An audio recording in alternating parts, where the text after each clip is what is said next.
everyone, it's Miss Cleary here from Tuxford Academy, and I'm just going to talk you through Sociology A-level that we offer at Post 16.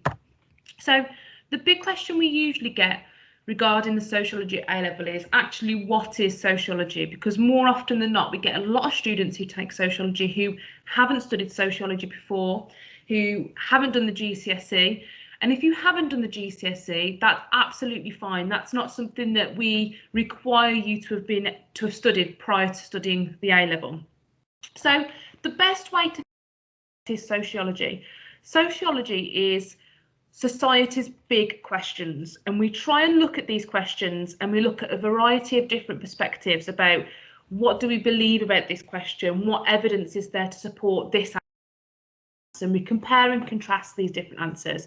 So some of these big questions that we'll ask about is what shapes us as human beings the most? Is it our environment with our family? Is it our education? Is it the media? And you know, the media is so important at the minute because of social media, and you spend a lot of time on social media. Is it your peer groups or is it your religion? And we'll compare and contrast the different viewpoints and different pieces of evidence to support that. We'll also look at, you know, would your life be different if you were someone else or somewhere else? Where you've been brought up, what impact does that have you as a person? So we'll look at things like school catchment areas. We'll look at things like your experience of education, your experience of being able to access work. We'll look at crime and deviance. So we often look at things like, why do men commit more crime than women? So statistically, men are a lot more likely to commit crime than women. Why is that? Should we trust those statistics? Do women commit less crime, or is it something that, you know, is a bit of a construct in society, or women just not as criminalised as severely as males? And we'll also look at different subcultures as well. So we'll look at things like chavs, goths, emos, hippies, geeks. We'll look at where did these come from? Why did these subcultures exist? Why do some of them still exist? What is the purpose of these subcultures in society? We'll look at the effect of mass media on our everyday life. You know, we live in a society now where I'm sure you'll agree, you spend a lot of time on your phones. What impact does that have? So we'll look at, you know, does it improve your relationships with people? Does it actually make your relationships worse? Does it help you express your identity better? And we'll look at things around gender as well. So we'll look at, why is pink feminine? Why is blue masculine? What is the issue with masculinity at the minute? Are females being pushed towards this ideal of femininity, or is it changing now in society? Why does it need to change? Why does it not need to change? So we look at these big questions, and we don't just look at it from one perspective. We look at it from multiple perspectives. And that, as a skill, is a really fantastic skill to have. To be able to look at a perspective, there's this perspective, and weigh up the ideas in an articulate way is a really fantastic skill to move you on to your next steps. So the most simple definition that we have of sociology is it's simply the study of society and that's its relationship with us as human beings. And sociology really is one of those subjects where you see yourself, subject, you see where you fit in with what we are studying in that lesson. Now, with our course, it's split into 3 components, so 3 exam papers. In the first year of sociology, we cover both exam papers, and in our second year of sociology, we cover the 3rd paper.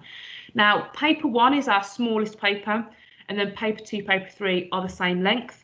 They are essay-based questions that you get in your exam. So, you know, if you've enjoyed subjects like history, where you've wrote exam questions, or English, where you write at length, this is the type of subject that sociology is.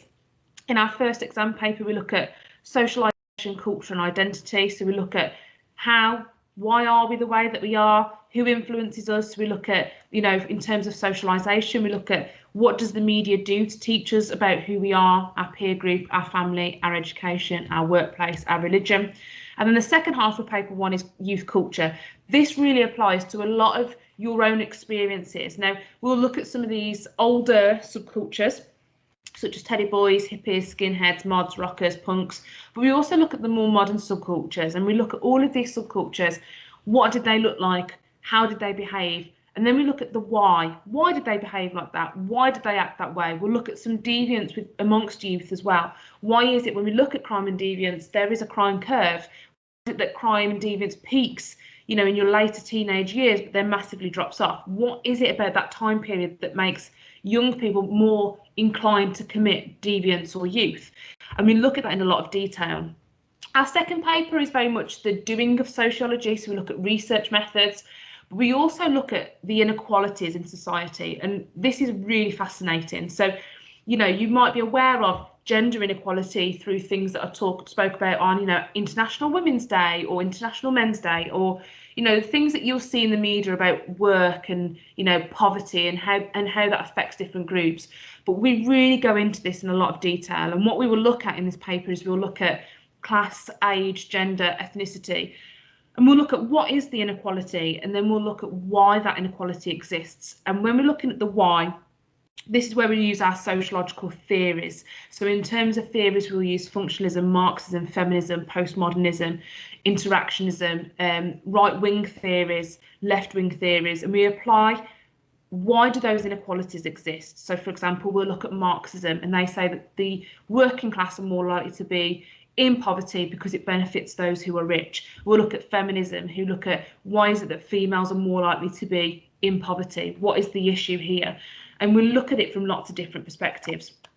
And then paper 3 is our second year course of study. And we're very lucky with this exam board that they have really adapted and changed to the times. And, you know, we look at what is applicable to these students who are taking this course. And the first section, which is globalization in the digital world, is all about the use of digital media, social media. What are the advances in these technologies? Why has it grown like it has? But also, what is the impact of this social media? We often talk about, you know, students should not be on social media all the time, but why shouldn't they be? And that's why we look at this in this course, is that what's the impact? Does it improve your relationships with people? Does it make your relationships less effective? Does it affect how you see yourself? Does it affect your own identity? Has it changed how you see yourself today in comparison to what somebody might see themselves as 50 years ago? And then our second half of this piece of this paper is crime and deviance, and we'll look at what is crime, what is deviance, but we also look at who commits crime. Now, when we look at things like who commits crime, we look at the statistics, but we don't take them at face value. So we know that males are more likely to commit crimes than females, but why is that? Can we fully trust these statistics? Do we have a criminal justice system that's quite chivalrous towards females, where they're less likely to be punished more harshly than males for quite similar crimes? And how should we actually solve crime? What's the most effective methods to solve crime? So what do you actually need then to be able to study sociology at A level? So we ask for a grade 5 in English and in a humanities subject, because we want you to have those, you know, skills to write an essay. You know, it's very essay based. Our largest question is a 40-mark question, which is about 50 minutes worth of writing. So you need to be able to be confident with writing those essays.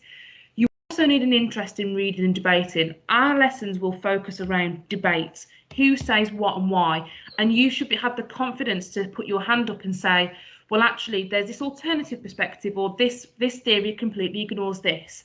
And you also need to have that willingness to take the initiative, read beyond the subject, read the newspapers, read, you know, online newspapers, read articles that are relevant to what we do today. There's always something in the news about what we are studying, and being able to do that wider reading and applying that to the course, that's where, you know, you're really going to get those excellent grades.